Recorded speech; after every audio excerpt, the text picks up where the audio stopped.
E aconteceu que, enquanto Apolo estava em Corinto, ele atravessou as regiões altas, e chegando a Éfeso, encontrou ali alguns discípulos, e lhes indagou: recebestes o Espírito Santo na época em que crestes?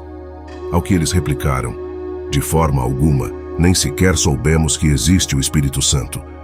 Diante disso, Paulo questionou: ora, em que tipo de batismo fostes batizados então? E eles declararam: no batismo de João. Atos 19, 1-3. Não lhe surpreende saber que 2000 anos após, sequer é mencionado na igreja dos nossos dias que o Espírito da sabedoria de Isaías 11, 1 e 2 estava sobre Jesus, assim como o Espírito Santo também estava, e ainda outros 5 espíritos além destes 2 mencionados. Assim como nos dias do apóstolo Paulo, esses discípulos de Éfeso também não conheciam o Espírito Santo e tampouco sabiam de sua existência. O problema deles é o mesmo problema dos nossos dias, onde cristãos no mundo inteiro não conhecem o Espírito da sabedoria, por falta de ensinamento acerca do Espírito em questão. Eles não conheciam o Espírito Santo, pois não lhes fora ensinado a respeito, e nos nossos dias, pouco se sabe ou não se conhece sobre o Espírito da sabedoria, por falta de menções acerca dele. Porque não recebestes o espírito de escravidão, para outra vez estardes com temor, mas recebestes o espírito de adoção, pelo qual clamamos: Abba, Pai. Porque sabemos que toda a criação, conjuntamente, geme e está com dores de parto até agora. E não só ela, mas até nós, que temos as primícias do Espírito, também gememos em nós mesmos, aguardando a nossa adoção, a saber, a redenção do nosso corpo. Do mesmo modo também o Espírito nos ajuda na fraqueza, porque não sabemos o que havemos de pedir como convém, mas o Espírito mesmo intercede por nós com gemidos inexprimíveis. E aquele que esquadrinha os corações sabe qual é a intenção do Espírito, que ele, segundo a vontade de Deus, intercede pelos santos. Romanos 8, versículos 15, 22 e 23, 26 e 27. É intrigante e ao mesmo tempo muito interessante saber que o Espírito Santo em nós ora por não sabermos usar, como é conveniente, a expressão exata, as palavras adequadas, com sentimento legítimo, e pelo fato de sermos filhos por adoção através do Espírito que em nós habita, o Espírito Santo, ele mesmo intercede por nós expressando verdadeiramente o sentimento de filho, pelo qual clamamos: Abba, Pai. Ele expressa em nós oração que torna verdadeiro o clamor a Deus, que diz Pai em oração. Ele mesmo chama Deus de Pai enquanto o faz por gemidos intercessórios dentro de nós. Somos filhos por adoção, somos filhos de Deus por adoção. Logo, por adoção, não somos filhos legítimos gerados das entranhas de Deus. Somos filhos legítimos dos nossos pais, gerados das entranhas deles. Nosso pai nos gerou, nossa mãe nos deu à luz. Mas como recebemos o espírito de adoção, este em nós é o único com legitimidade, não sendo espírito adotivo. Não que exista algum espírito adotivo, mas tendo a legitimidade para chamar Deus de Pai. Isto só é possível através do mediador da oração, do intercessor que ora junto ao Pai por nós. Por isso podemos chamar Deus de Pai, porque a oração do Espírito de adoção torna legítima a oração de chamar Deus de Pai. Se a intenção do Espírito Santo não fosse que a oração de chamar Deus de Pai servisse para um reconhecimento de filhos ilegítimos, não precisaria que o próprio Espírito Santo mediasse a oração intercedendo em nós pela revelação de filhos. Mas tão somente bastava deixar que filhos ilegítimos ou adotados fizessem suas próprias orações sem nenhum recurso que tivesse que motivá-los a tornar Deus um verdadeiro Pai gerador, e não aquele que tem filhos que não gerou. O Espírito Santo possui legitimidade para chamar Deus de Pai. Por isso ele se utilizou desta legitimidade para assim orar em nós. E a legitimidade do Espírito Santo não é outra, senão que ele mesmo é Filho de Deus Pai. Compare tal afirmação com o Pai dos Espíritos mencionado em Hebreus, que diz: além disto, tivemos nossos pais segundo a carne, para nos corrigirem, e os olhávamos com respeito. Não nos sujeitaremos muito mais ao Pai dos Espíritos, e viveremos? Hebreus 12, 9. O texto faz menção do Pai dos Espíritos, mas não inclui os anjos, e não os coloca como filhos deste Pai sob a condição de espíritos. E quanto a nós não somos espíritos, somos carne, alma e espírito de vida que nos permite respirar e de fato viver sobre esta terra. Ainda assim, não nos coloca como espíritos filhos do Pai dos Espíritos. Neste caso, Os filhos em questão não são por adoção, mas sim filhos legítimos gerados pelo Pai desses espíritos. Logo se conclui que o Pai dos espíritos tem os seus filhos e que estes são espíritos. O apóstolo João, no capítulo 4 e versículo 24, diz: Deus é espírito. E diz ainda que seus adoradores devem adorá-lo em espírito e em verdade, mas os mesmos não são espíritos. Mesmo sendo adoradores de Deus, isto não os torna filhos legítimos. Deus não é pai de quem ele não é pai. Ele só é pai dos filhos que ele mesmo gerou. Legitimamente, Deus só é pai dos espíritos que ele mesmo gerou. Os demais filhos são filhos por adoção. Se Deus é o pai dos espíritos, seria muito dizer que os espíritos são filhos dele? Os anjos são espíritos, mas não são filhos. Hebreus 1. Então, quais são os espíritos dos quais Deus é pai? Jesus é o filho primogênito do Pai. E quem são os demais filhos depois do primogênito de Deus? Mais à frente os listarei. Toda dádiva boa, todo dom perfeito do alto é, descendo do Pai das luzes, junto ao qual não existe mudança ou de variação sombra. Tiago 1,17. Quase que em todas as minhas pesquisas, elas apontavam que ser Deus o Pai das luzes, nada mais, nada menos era do que essas luzes serem o Sol, a Lua e as estrelas. E que Deus os tenha gerado. Se Deus os gerou, então o Sol, a Lua e as estrelas são filhas de Deus. Todavia, isto se confirmaria um fato se o próprio Deus o dissesse. O que mais próximo disto teria dito Deus?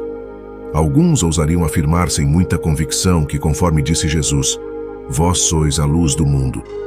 Logo somos essas luzes das quais Deus é Pai, em menção ao que disse Tiago.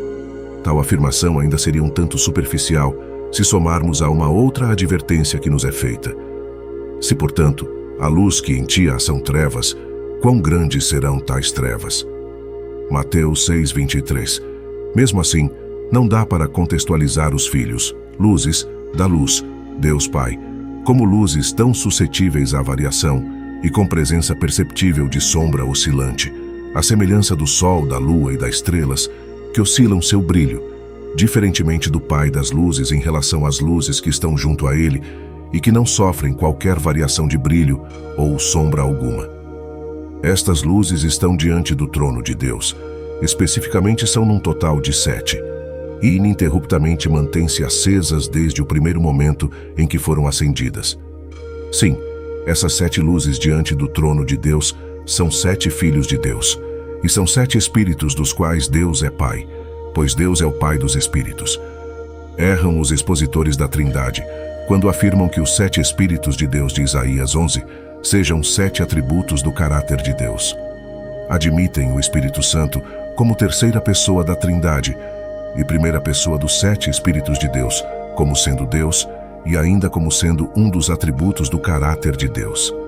Admitem o Espírito Santo, Espírito do Senhor, como atributo do caráter de Deus, e os outros 6 espíritos de Deus, apenas como atributos do caráter de Deus, e não como Deus, diferentemente do Espírito Santo ao qual admitem que também seja Deus.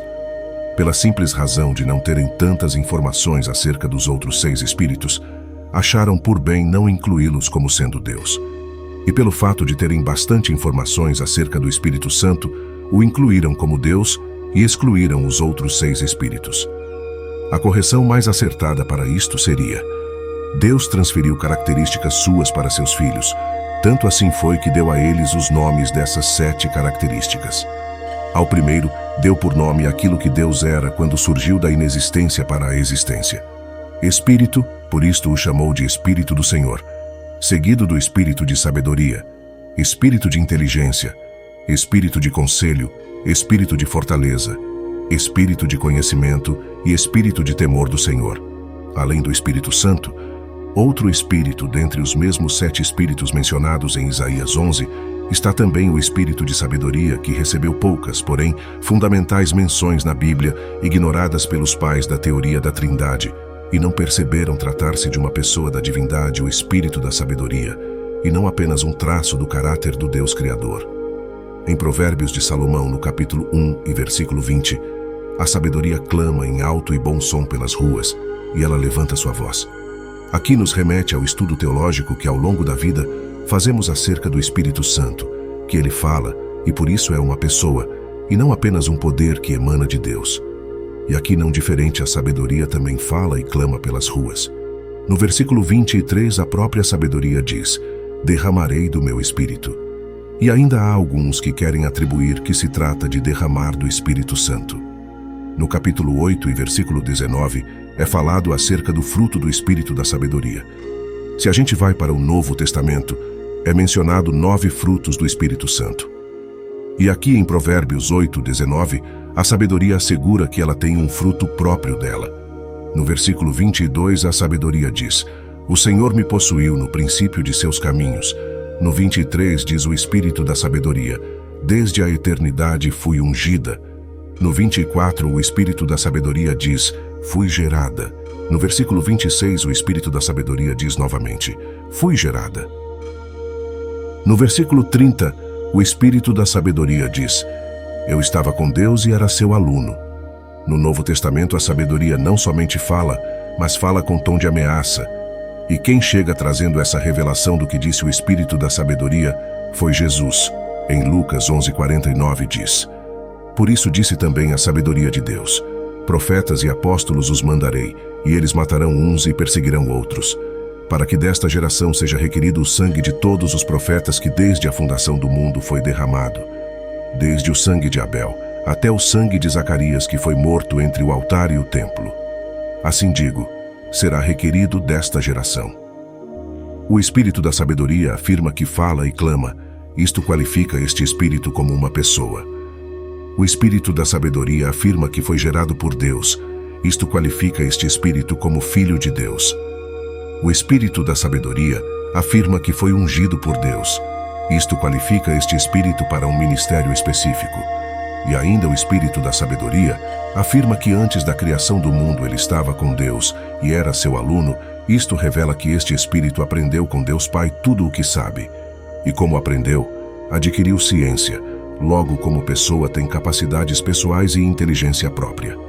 Por último, e não menos importante, no versículo 30, o Espírito da sabedoria afirma que folgava e brincava na presença do Deus Criador, e ainda assegura que ele era o encanto de Deus todos os dias.